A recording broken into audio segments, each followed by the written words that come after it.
Hello, my name is Gustavo Andres Rodriguez. Gustavo Andres Rodriguez-Perez. Otherwise, my mother is gonna be a little bit mad if I don't say my second last name. I am originally from Colombia, and my home parish back in Colombia is Our Lady of the Holy Rosary. And I am right now in St. Thomas the Apostle in Aldbridge. That's my home parish right now. I'm working with the community there. My journey begins, I think, when I was around 14, 15 years old. It was actually with a simple question that my pastor asked to me. He asked me, "Hey, Gustavo Andres, do you want to be a priest?" And I just closed my eyes. Later on, I look up and I say, "Oh yes, I want to be a priest." And I never thought about that. I never planned it. But that question, well, I wasn't that ready to go to the seminary right away. But it was like a seed that was planted that day. He gave me the space to think about that, but he always was there with me, and it was great. It was great. I think, and actually, he's a priest from a religious community with the missionaries of the Sacred Heart. I finally entered to the religious community. After finished high school, I went to college. I went to the army, and after the army, I decided to go. It was a beautiful experience. I was with them for almost 5 years, or 5 years actually.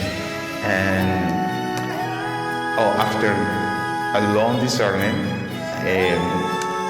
I feel like my call, I keep feeling, listen, my call to be a priest, but as a diocesan priest.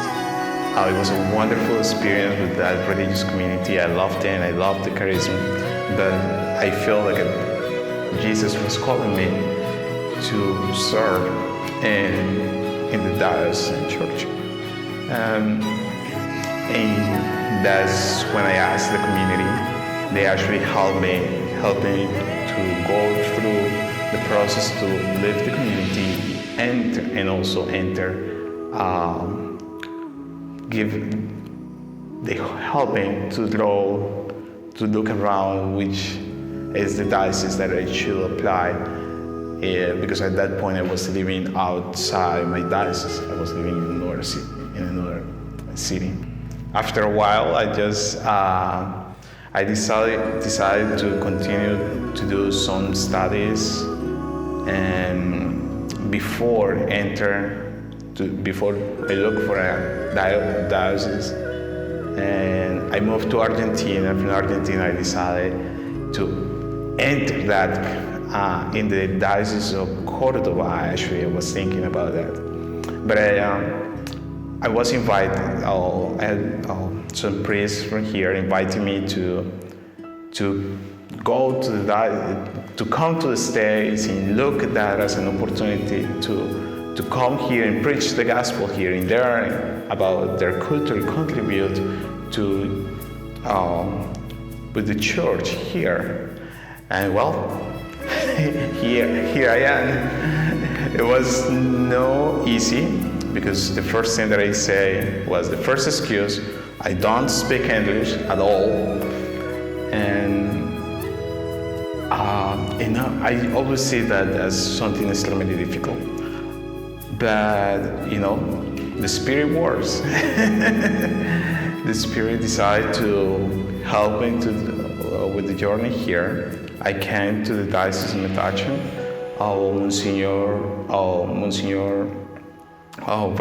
Monsignor Randy.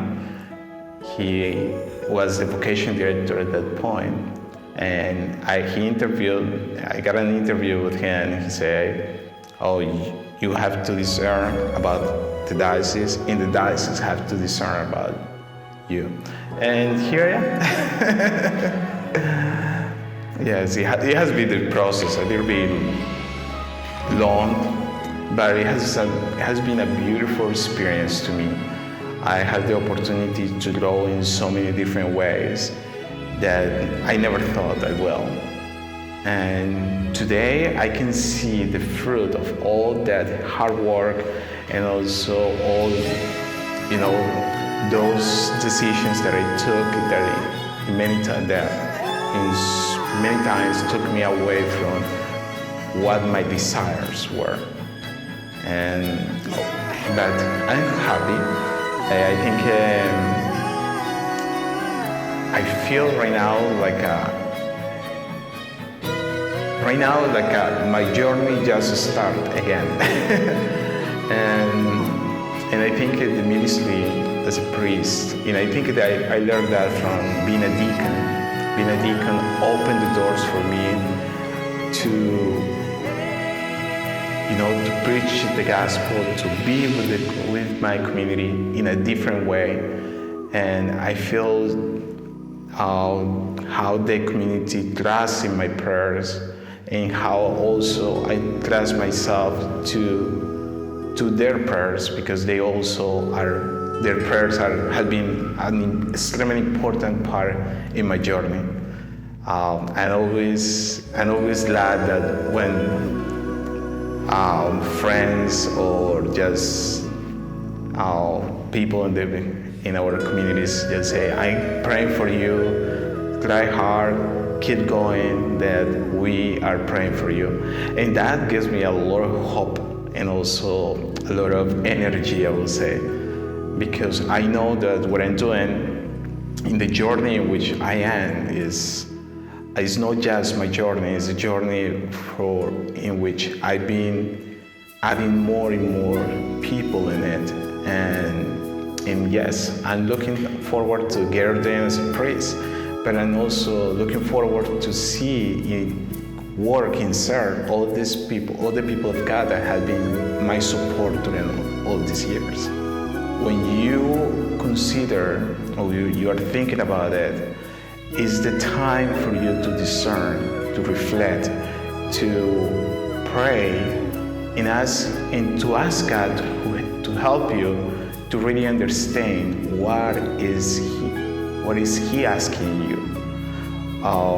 This is not an answer that you're gonna get right away. This is a process, and there is so much going on today in our lives that we all have so many different, I would say, plans. We have this. I want to get married. I want to have 8 kids. I want to be rich. All these things. However, when God calls, it is necessary that we answer Him back, and that takes time, but that is something that has to be done. The seminary is a great opportunity for anybody, or for any man, any young man that is thinking about priesthood, to reflect, to think, and to discern. Because, when I remember when I say I want to be a priest, and they didn't say to me, okay, let's go and ordain you. It takes time, and it takes time to grow in the understanding of what is God's will for us. It's a beautiful journey that definitely is going to help us to be the man, to be the people that God is calling us to be. It's usually clear. We usually put too much blurry things around it, but we know that the call is there. Sometimes we just don't want to hear what God is telling us. That's why we require time in prayer. Only when we take the time to pray and grow in our prayerful life, we discover and we learn to listen to God. We discover how to silence our own desires and open the space in our hearts for God. And I think at that point, it doesn't matter what are your desires, what are your plans, what are the expectations everybody has for you. That is the moment when you said, this is where I'm gonna go. It's not just when we say, I want to be a priest. It's working every day to feel that vocation, to strengthen that call. Because God could be calling us, but if we don't prepare ourselves, if we don't allow ourselves to grow in that understanding, it will be very difficult for us to be faithful to that call, and we can easily take a different path in our lives. So I think we need to start for listening, and when we listen, everything becomes easier.